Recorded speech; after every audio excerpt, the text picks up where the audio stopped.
Kita mo na? Alright mga iga, nandito tayo sa Larang, sa taas, sa may side ng covered court ng Larang. Kikita mo ang mga bata rito naglalaro sa gilid.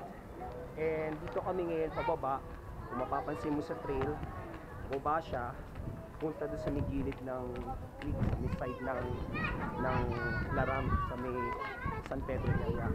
Kung machi-check nyo yung trail, say hello mga kids. Ito ang pinaka-trail niya pababa. So mapapansin mo, isa siyang pababa na daanan na kung saan ang way is papunta dun sa side sa cliff, tapos dun siya may creek na. So kung umaulan siya, makikita mo yung height ng waters niya is paano. Anyways, ang kasama natin sa pababa is none other my partners in this adventure chronicle and Mr. JC and yours truly, Migs. And we're here in the second part of our video testing for Adventure Chronicles. Let's go! So we'll proceed in this area. Yung pinaka-trail niya, nakapababa. Although dati, nung pinakahuling explore ko dito, hindi pa siya ganitong ang daanan. Although medyo watch out. Kung makikita mo yung trail, actually hindi nga siya pero at least cemented na siya. Dati lupa lang to, saka madulas, pero ito develop na siya.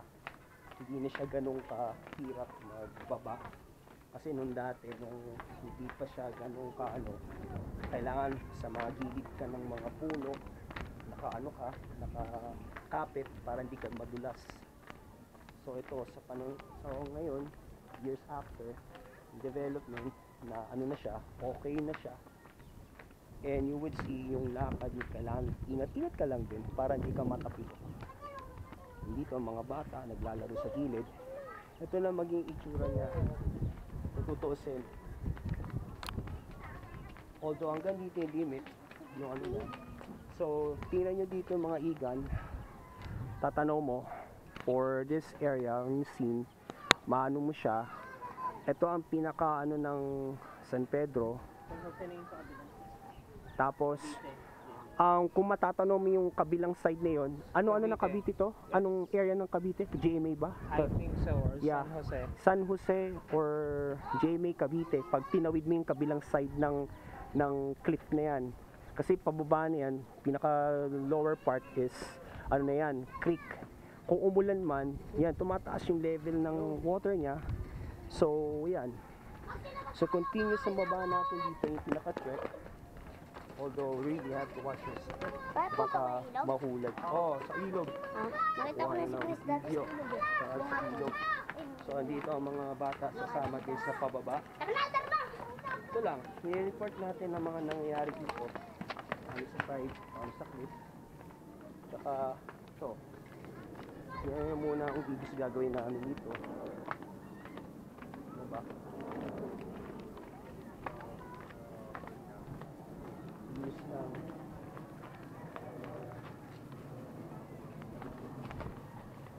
Kapag hindi ka nakasuot ng proper na sinelas, pwede kang madulas. So anyways, ito yung pinaka namin. Unti-unti tayo bumababa sa cliff. Ito ang pinaka outcome niya.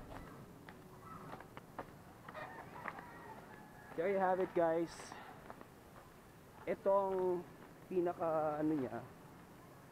Kita mo may mga bata pa sa swimming. You notice that mga igan. Kung i-zoom natin, ma-magnify natin ang pinaka